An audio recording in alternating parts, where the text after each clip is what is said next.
Are pesky critters invading your backyard chicken coop and run?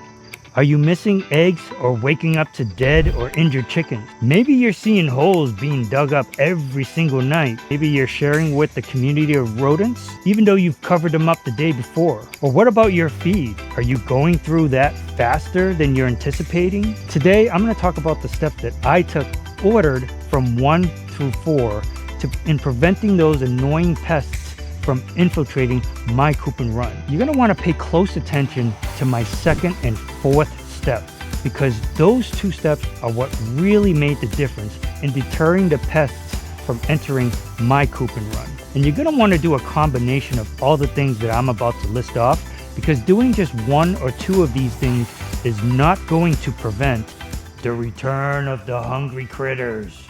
That's so corny. Oh my God.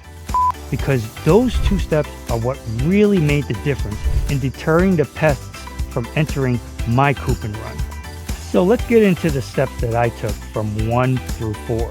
The first thing you're going to want to do is remove the chicken feeder and waterer on a nightly basis. Because if these pests do not have a reliable source of food and water, then they will not be attracted to the chicken coop for a feast.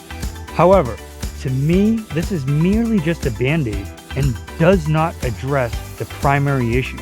The second step you're going to want to do is you're going to want to make sure that you survey your entire chicken coop and run and check for any gaps, particularly around the door and the ceiling, and make sure that you have no gaps larger than a quarter of an inch. In my situation, I had gaps around my coop door, so I had to cut some pressure-treated lumber to size, and that is what tightened up the gaps and addressed my rat problem. I also installed quarter-inch hardware cloth in my coop ceiling. By the way, if you find any of this information helpful to you, hit that like and subscribe button, because that's going to help me continue providing useful chicken coop tips for other future videos.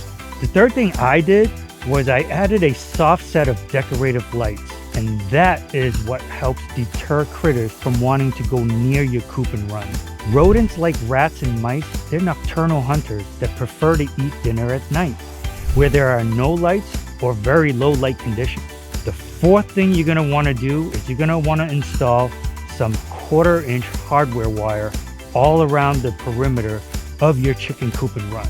Ideally, you're going to want to dig at least 6 inches to a foot deep all around the perimeter of your run, and then you're going to want to dig 2 feet out all around the perimeter of your run, and then install that hardware cloth. From my personal experience, rats were still able to dig in even with the heavy-duty hardware cloth installed all around the base of my chicken coop and run. So what I ended up doing, and this was actually a lifesaver, and this made all the difference. So what I ended up doing was I also installed quarter-inch hardware cloth all throughout underneath my run, about 2 feet deep into the ground. Ever since I did this, I've had no new tunnels and no mice or rats were able to get in. And guess what? After accomplishing this last step, I was able to leave my feed and waterer in my run at night without having to worry about new tunnels. I'm also buying less feed because I no longer have to share with the community of rodents. And you're also going to want to keep this in mind.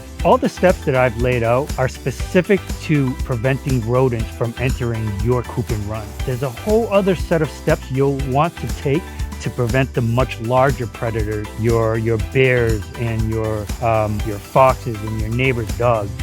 There's a whole other set of steps that you're going to want to take in preventing those larger predators from eating and hurting your flock. Finally, I also want to note that ever since I pest-proofed my chicken coop and run, unfortunately, I noticed an increased number of burrows and also around my house. I have a whole other set of videos that I'm working on with the use of my 22 cal McCavity Arms air rifle for backyard pest control. So you're also going to want to look out for those videos as well. I hope this information was helpful to you, and I'll see you on the next one.